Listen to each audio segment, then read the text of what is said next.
आप देख रहे हैं राष्ट्र न्यूज चैनल।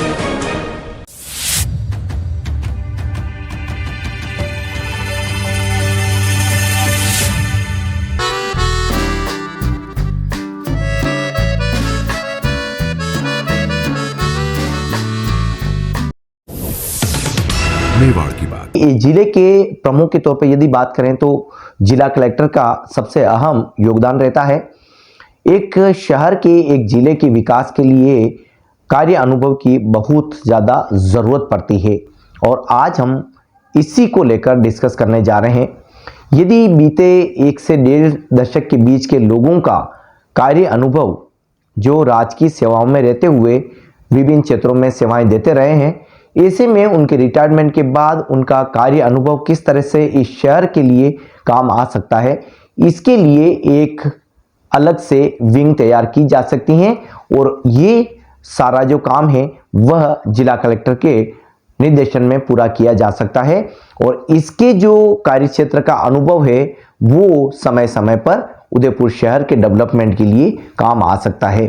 पूरी विंग डेवलप हो जिसमें चाहे वो इलेक्ट्रिसिटी डिपार्टमेंट हो, चाहे वाटर एजुकेशन डिपार्टमेंट हो, चाहे आपका माइनिंग का हो, एजुकेशन का हो, टूरिज्म का हो और भी समसामयिक घटनाक्रम को लेकर जो डिपार्टमेंट आते हैं उससे रिलेटेड डिपार्टमेंट से जुड़े हुए जो रिटायर्ड लोग हो चुके हैं उनके कार्य अनुभव को किस तरह से हम सहयोग के तौर पर ले सकते हैं, इसी को लेकर एक विंग तैयार की जा सकती है और उसमें आने वाले सभी लोग समय समय पर अपने कार्य क्षेत्र को हमसे साझा कर सकते हैं। जिला कलेक्टर महोदय के लिए यह कार्य उनके एक कार्य क्षेत्र में अहम योगदान साबित हो सकता है। दोस्तों नमस्कार, आप देख रहे हैं राष्ट्र न्यूज और मैं हूं रमेश गर्ग। राष्ट्र न्यूज के स्पेशल सेगमेंट मेवाड़ की बात में आज हम उदयपुर जिले के कुछ इश्यूज को लेकर बात करने जा रहे हैं। इसमें सबसे ज्यादा रोल पब्लिक डीलिंग डिपार्टमेंट को लेकर देखा जाता है। रिटायर्ड अनुसंधान अधिकारी शांतिलाल जी मेहता से एक बार जुड़ेंगे। इससे पूर्व भी हमारी बात हुई थी, लेकिन वे क्या कहते हैं, एक डिपार्टमेंट के जरिए सभी डिपार्टमेंट को हम कैसे जोड़ते हैं। सर, जैसा कि अभी तक उदयपुर शहर के हर इश्यू पे हम बात करते हैं, शिकायत ज़्यादा रहती है। ऐसे में 1 से 1.5 दशक के जो रिटायर्ड लोग हो चुके हैं अपने अलग अलग डिपार्टमेंट में राजकीय सेवाओं के दौरान के, उनका कार्य अनुभव किस तरह से शहर के विकास में, जिले के विकास में सहयोगी बन सकता है और एक ऐसी संस्था कैसे गठित की जाए कि उसका पूरा कार्य अनुभव है वो जिला कलेक्टर महोदय को लाभ दे सकता है। राष्ट्र न्यूज़ के सबसे पहले तो मैं आपका आभार करता हूँ। बहुत अच्छी बात आपने रखी है जी। निश्चित रूप से जो पुराने जो रिटायर्ड लोग हैं उनके जो अनुभव हैं, यदि उनके अनुभव को काम में लिया जाए तो बहुत सारी जो समस्याएं कृत्रिम पैदा हो रही है, बनावटी पैदा हो रही है, मान के चले आप, तो वो हल हो सकती है। उदाहरण के लिए एजुकेशन का मामला है, एजुकेशन का ही नहीं, मैं और भी डिपार्टमेंट की बात करता हूँ और उस उदाहरण से आप समझ आएंगे। जैसे आम लोगों में जो शिकायत होती है वो पानी की है, बिजली की है, और भी जो डिपार्टमेंट है उनसे आए दिन लोगों की पब्लिक डीलिंग डिपार्टमेंट जितने भी हैं, हाँ जी। अब जैसे मान लो जगदीश चौक में एक लाइन डाली है पानी की जी, और अब उनको उसमें कुछ चेंज करना है, तो अभी वर्तमान में जो आदमी कार्य कर रहा है वो उसको समझ नहीं पाएगा कि कैसे क्या करना है। लेकिन अगर उसी डिपार्टमेंट से रिटायर हुआ कोई आदमी 10 या 15 साल का है तो उसको ये मालूम है कि लाइन किधर से गई है, किस तरह से अपन उसको डाइवर्ट कर सकते हैं, कैसे पाइप जोड़े तो गंदगी निकल सकती है। तो ऐसे पुराने लोगों को निश्चित रूप से हर डिपार्टमेंट के लिए जोड़ना चाहिए। शिक्षा विभाग में भी, बिजली विभाग में भी, वाटर वर्क्स में भी, और भी जो भी पब्लिक से जो संबंधित है उनमें, क्योंकि कलेक्टर तो स्वयं सरकार का एक चेहरा होता है, उनके ऊपर कार्य का इतना दबाव रहता है कि हर क्षेत्र में वो काम नहीं कर सकते हैं, देख रेख नहीं कर सकते हैं।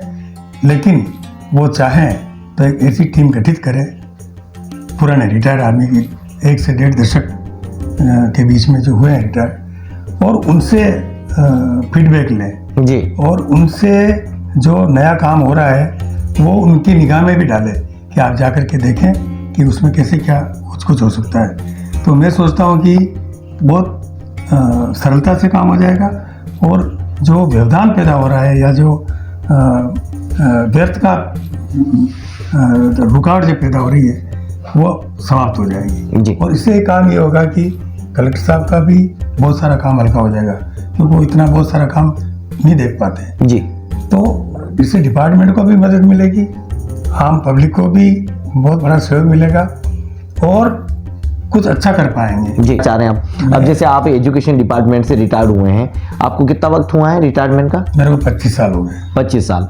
लेकिन अगर आपके अनुभव को हम यहाँ काम में लें तो अभी भी आप NCERT डिपार्टमेंट जो हुआ करता था, जहाँ पर बुक्स वगैरह के लिए सारी बात हुआ करती थी, आज भी आप अपने अनुभव को यहाँ साझा कर सकते हैं? बिल्कुल बिल्कुल जी। मैं NCERT में रहा हूँ और पुस्तक लेखन का काम भी मैंने किया है। अब स्थिति ये आ गई है कि अभी जो पुस्तक लेखन का काम कर रहे हैं जी, ऐसे लोगों को बुलाते हैं जिनका कोई अनुभव नहीं है, यानी वो कई बार तो शिक्षक का काम ही करते हैं, वो उनको पुस्तक लेखन के लिए बुलाते हैं और फिर वो लेखन में बड़ी गड़बड़ी कर जाते हैं, और फिर वो त्रुटियां स्कूलों में किताबों में आ जाती है, भारी त्रुटियाँ। तो ऐसे लेखन खराब जो लेखन होता है, और बाद में जाकर के उसकी जो क्रिटिसाइज होती है, आलोचना होती है, उसको रोकने के लिए आपको अनुभवी आदमी को लगाना चाहिए। आप उनसे लिखवा रहे हैं तो कम से कम जांच तो उनसे कराएं जो अनुभव रखते हैं। उदाहरण के लिए मान लो हल्दी घाटी का युद्ध, अब वो युद्ध हुआ, उन्होंने सनी गलत लिख दिया, किसकी सेना कितनी आगे बढ़ी, महाराणा प्रताप ने क्या किया, वो बिल्कुल उलट पुलट लिख दिया, कहीं महाद्वीप कम हो गए। तो ऐसी कई गलतियाँ मैंने विभाग को भी अवगत कराया, कई मैंने लिखी चिट्ठियाँ कि भाई ये गलतियाँ हैं। हिंदी में इतनी अशुद्धियाँ होती है कि लोग पढ़ करके सोचते हैं ये किन्होंने लिख दिया, मात्रा तक का ध्यान नहीं। तो मेरा कहना ये है कि शिक्षा विभाग के जो बड़े अधिकारी हैं वो भी, उनका भी दायरा बहुत बड़ा होता है जी, वो भी हर चीज़ को नहीं देख सकते हैं। तो ऐसे लोगों की टीम बना करके अगर वो करते हैं तो उनकी इमेज भी अच्छी होती है, वो लोग सोच सकते हैं कि ये अधिकारी हैं, इन्होंने वाकई में काम किया, बहुत अच्छा किया है। तो हर डिपार्टमेंट में अब देखिए, आप जैसे एक बहुत बड़ी बात बताता हूँ कि विभागों के आपस में तालमेल नहीं है। तो आज सड़क बनी, कल खोद दी, आज पाइपलाइन डाली, कल फिर वापस सड़क बन गई। ऐसा नहीं, पहले एक तय किया जाए कि भाई हम जो सड़क बना रहे हैं उसके साइड में इतनी जगह रखी जाए और उसमें पाइप डाले जाए, तो सारी लाइनें उसमें डाल दें। टेलीफोन की लाइन है, बिजली की लाइन है, जो भी है, तो वो वही निकाल करके बीच बीच में चेक पॉइंट रखें और वहाँ से रिपेयरिंग कर सकते हैं। पूरी सड़क को खोद देते हैं, और अगर खोदने वालों को कहते हैं भाई ठीक करो साहब, हमने तो UIT में पैसा जमा करा दिया, UIT वाले जाने, UIT वाले ठीक नहीं कराते हैं, तो आए दिन ऐसे एक्सीडेंट वगैरह हो जाते हैं। तो मैं चाह रहा हूँ कि ऐसे पुराने लोगों के अनुभव को लिया जाए कि किस तरह से काम करें, ये खर्चा भी कम हो, लोगों को परेशानी नहीं आए, और विभाग की बदनामी नहीं हो, और देश का नुकसान नहीं हो। जी, ऐसा मेरा सोचना है। जी। अब जैसा कि पर्टिकुलर डिपार्टमेंट की बात करें तो वर्तमान में जो लोग अपनी सर्विस यानी कि अपनी राजकीय सेवाओं में हैं, उनके लिए भी क्या इस तरह की टीम, इस तरह की संस्था बनती है तो उसका कार्य क्षेत्र है वो काम आएगा? कैसे देखते हैं आप इसको? जैसा कि कोई संस्था बन जाती है और उस जो विंग के रिटायर्ड व्यक्ति हैं उनका अनुभव क्या पर्टिकुलर डिपार्टमेंट के लोगों को जो वर्तमान में राजकीय सेवा में है उनको काम आएगा? बिल्कुल आएगा, बिल्कुल उनको दिशा निर्देश मिलेंगे, दिशा निर्देश मिलेगा, उनकी काम की कैपेसिटी बढ़ेगी। जी। अभी उनको ध्यान नहीं है तो वो दाएं बाएं काम करते हैं और वो काम गलत हो जाता है। जी। अगर सही मार्गदर्शन मिलता है उनको, तो एक तो समय बच जाएगा, परिश्रम बच जाएगा, और जो हमें चाहिए वो रिजल्ट्स आएंगे। नहीं तो नए आदमी आए, किसी ने कुछ बता दिया, ऐसा काम कर लिया। तो शिक्षा विभाग में भी बहुत ज़रूरत है पुराने लोगों के अनुभव की। शिक्षा विभाग के अलावा हर विभाग में ऐसे पुराने लोग, अब जैसे आपका पर्यटन का है, उदयपुर शहर पर्यटन की दृष्टि से अहम योगदान रखता है। देश दुनिया में इसका जो नाम है वो पर्यटन की दृष्टि से ही देखा जा रहा है। अब पर्यटन में हम विकास की दृष्टि से देखते हैं तो आज करीब 1.5 दशक पहले के जो रिटायर्ड लोग हैं उनके अनुभव को काम में लिया जाता है तो इस प्रोजेक्ट के लिए काफ़ी हेल्प मिल सकती है। निश्चित रूप से पर्यटक आएंगे, उनको अच्छा अनुभव होगा, उनको सुविधाएं मिलेंगी, उनके टाइम में जो प्रोजेक्ट किए होंगे वो भी कहीं न कहीं काम आएंगे और उनके सारे अनुभव अभी जो इनको नहीं मिल रहे हैं, अभी चला रहे काम चला रहे जी, काम चल जी। रहा है, तो उन लोगों से करने से एक नाम होगा पर्यटक विभाग में, उदयपुर का नाम बहुत ऊंचा होगा कि वहाँ बहुत अच्छी चीज़ है। अभी आते हैं लोग, घूम के चले जाते हैं, अनुभवहीन लोग उनके साथ हो जाते हैं, कुछ का कुछ बता देते हैं, तो ये सारे मैसेज गलत जाते हैं जी। तो मेरा सोचना है कि उसमें भी काम ये करें। हम ये नहीं कहते हैं कि बूढ़े लोग ही काम करें, केवल मार्गदर्शन ले, समय पड़े तो उनको बुलाएं जी। काम तो बच्चे ही करेंगे, पुराने लोग नहीं कर सकते, वो तो थके आ रहे हैं अब, लेकिन वो केवल शरीर से थके हैं, मस्तिष्क अभी भी उनका बहुत तीव्र है। अच्छा, एक और यहाँ पर क्रॉस क्वेश्चन कर लेते हैं, क्या कोई कार्य को लेकर के किसी तरह की गलतफहमी यहाँ तो नहीं होगी? अगर इस तरह की संस्था बनती है तो क्या किसी भी तरह का विरोधाभास तो नहीं आएगा? क्या कहते हैं? नहीं, कोई विरोधाभास है भाई, उनका कोई स्वार्थ ही नहीं है जी।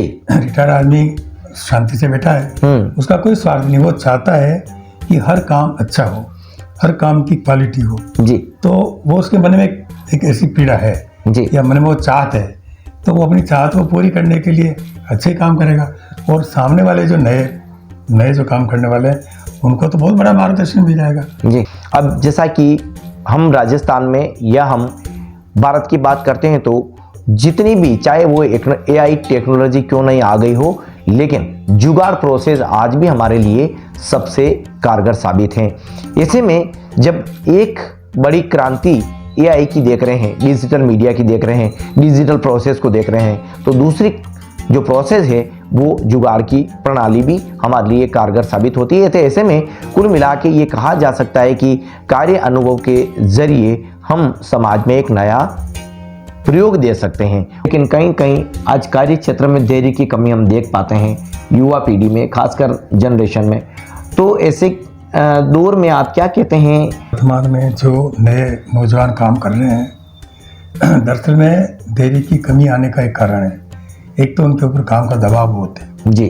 जब इतना दबाव बढ़ गया ये काम आपको करना है। दूसरा ये है कि वो केवल किताबों में पढ़े हैं, प्रैक्टिकल में उन्होंने काम नहीं किया। अब इधर से उनके ऊपर दबाव पड़ता है कि अमुक काम आप परफेक्ट करके दीजिए, उनको अभी तक किताबी ज्ञान है। तो अब इस समय में उनको अगर मान लो किसी बुजुर्ग जो रिटायर्ड आदमी है या जो अनुभव आदमी है, अनुभव वाले हैं, उनसे अगर थोड़ी सी गाइडलाइन मिल जाती है तो एक बहुत बड़ा विजन उनको मिल जाएगा। तो उनमें जो धैर्य की कमी जो नज़र आ रही ना, वो समाप्त हो जाएगी। ये मैं दावे के साथ कह सकता हूँ कि उनमें धैर्य जागृत होगा, वो अच्छा काम करके देंगे। और उनका किताबी ज्ञान तो बहुत ज़रूरी है जी, वो नॉलेज तो उनमें है, लेकिन जो उसको जो धरातल पे लाना है वो उनको लाने में बड़ी तकलीफ आ रही है। तो धरातल पे उसको उतारने के लिए ऐसे बुजुर्ग लोगों की ज़रूरत है जी। तो उनमें धैर्य की जो कमी है वो समाप्त हो जाएगी जी। अच्छी बात है। दोस्तों, मैं जिस कंटेंट पर बात कर रहा हूँ, ये राष्ट्र न्यूज़ का ऐसा पहला कंटेंट आज आपके सामने आ रहा है। इससे पहले मीडिया में इस पर किसी भी तरह का जिक्र आपने नहीं देखा होगा। देखिए, IG ऑफिस का एक उदाहरण हम आपको देते हैं। यहाँ पर श्री यशवंत जी जाला IG ऑफिस में रीडर के तौर पर अपनी सेवाएं दे रहे थे। कुछ साल पूर्व उनका रिटायरमेंट हुआ, लेकिन उनका अनुभव देखिए, उनके कार्य क्षेत्र से आई हुई फाइल किसी भी तरह की त्रुटि से बच नहीं सकती है। यानी कि उस त्रुटि के समाधान को लेकर जाला साहब का अनुभव आज भी यहाँ उदाहरण के तौर पर देखा जाता है। किसी भी पुलिस थाने की फाइल का या किसी भी केस का वर्क ऑर्डर जब निकला है, उस केस में जो फाइल हुआ है वह डिटेल यहाँ IG ऑफिस तक पहुँचने तक उसको लेकर लगातार एनालिसिस किया जाता है। लेकिन उसके समाधान के लिए, यानी कि उसके पूरे निस्तारण के लिए क्या प्रक्रिया होनी चाहिए, उसमें IG ऑफिस में यशवंत जी जाला का आज भी अनुभव लगातार उदाहरण के तौर पर देखा जाता है। और यहाँ वर्तमान में जो टीम काम कर रही है वह भी जाला साहब के अनुभव को आज भी स्वीकार करती है। हमारे सभी के लिए कारगर साबित होगा। राष्ट्रीय न्यूज़ पर मेवाड़ की बात इस सेगमेंट में आज हमने जो इशू आपके सामने रखा है, इसको लेकर आप क्या सोचते हैं? क्योंकि शिकायत आप और हमारे द्वारा की जाती है, लेकिन समाधान की बात बहुत कम होती है। राष्ट्र न्यूज़ पर आज समाधान की ये बात की जा रही है।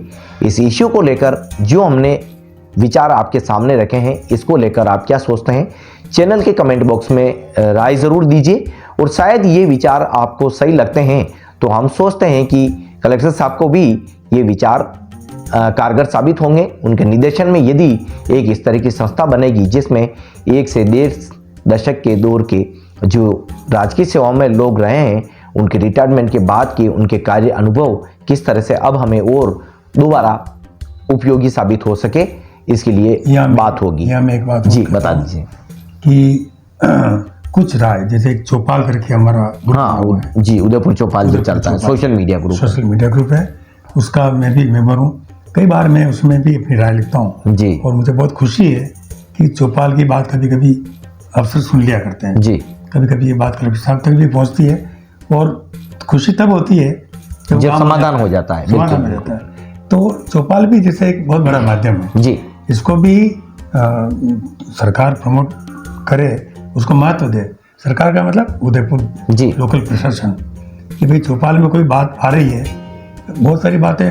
हाँ, तो वही बातें कि जो आपका जो ग्रुप बनेगा, हाँ, अगर उस दौरान ये इस तरह की बातें तो उसको कम से कम आगे रख कर उसका समाधान की बात करते हैं। तो चौपाल में भी बहुत सारी बातें हम लिखते हैं जी, और मैं तो कड़वी कलम के नाम से लिखता हूँ जी जी जी। तो कई समस्याएं हल हो जाती है। बहुत अच्छी बात है, हम प्रशासन की तारीफ करते हैं, अफसरों की तारीफ करते हैं। सारे सब अफसर ऐसे थोड़ी है जो काम नहीं करना चाहते हैं। मेहता जी ने जिक्र कर दिया तो मैं बता ही देता हूँ, मैं भी उस ग्रुप का मेंबर हूँ, उदयपुर चौपाल के नाम से। ये व्हाट्सएप ग्रुप चलता है और किसी भी समस्या के समाधान के लिए यहाँ डिबेट होती है। नो डाउट उस मुद्दे को प्रायोरिटी दी जाती है और नतीजा ये निकलता है कि कहीं न कहीं जिस व्यक्ति का काम नहीं हो पा रहा है उसको समाधान यहाँ ज़रूर मिल जाता है। अधिकारी तक बात पहुँचती है और सहृदय इसे स्वीकार करते हुए समाधान के तौर पर देख लिया जाता है। तो कुल मिलाकर यही है कि जो संस्था बनाई जाती है उसके द्वारा जो कार्य किया जाएगा वो शहर के डेवलपमेंट में, जिले के डेवलपमेंट में काम आ सकेगा। उदयपुर शहर के, उदयपुर जिले के जो हम कार्य क्षेत्र को लेकर बात करते हैं तो नए जिला कलेक्टर साहब आएंगे, उनके कार्य क्षेत्र के दौरान, उनके कार्यकाल में यदि इस तरह की संस्था का गठन होता है तो आगामी कुछ सालों में उदयपुर शहर की जो विकास में कहीं न कहीं समस्याएं रोड़ा बन रही थी उसके समाधान के तौर पर भी बात होगी और कहीं न कहीं एक समाज में नई नज़ीर भी हम पेश कर सकेंगे। यही कहते हैं सर? बिल्कुल। तो आज हमने ये विचार आप तक साझा किए हैं। एक नए कंटेंट के साथ फिर आपसे मुलाकात होगी। सबसे बड़ी बात तो यही है कि आपने एक बार फिर वक्त दिया, कीमती वक्त दिया, उसके लिए आपको बहुत बहुत धन्यवाद। ये तो आपको धन्यवाद है कि आप ऐसे अच्छे मुद्दे उठा रहे हैं जी। और मैं सोचता हूँ कि यदि आपने इनको निरंतरता में रखा जी तो उदयपुर निश्चित रूप से प्रगति करेगा। सर ये कार्यक्रम जो है मेरी जी गारंटी है जी, ये जो कार्यक्रम है मेवाड़ की बात, हमने मेवाड़ की बातों के लिए इसको बनाया है। तो मतलब आप लोगों के अनुभव जो है वो जनता के काम आ सके, यही बातें यहाँ कोशिश करते हैं जी। मैं आपके चैनल का बहुत बहुत धन्यवाद करता हूँ जी और ये चाहता हूँ कि आप ऐसे मुद्दे उठाएं। मुझे लगता है कि ये ऐसे कंटेंट कम से कम उदयपुर में तो बहुत कम लोगों को पहुँच पा रहे हैं, जिस पर एक एनर्जी के साथ कम से कम एक ऐसा कंटेंट तैयार करना होता है, उस पर कहीं न कहीं शहर के विकास में भी यह सहभागी बनती है। आगे फिर बात होगी। पुनः आपको धन्यवाद। बहुत धन्यवाद आपसे। मेवाड़ की बात।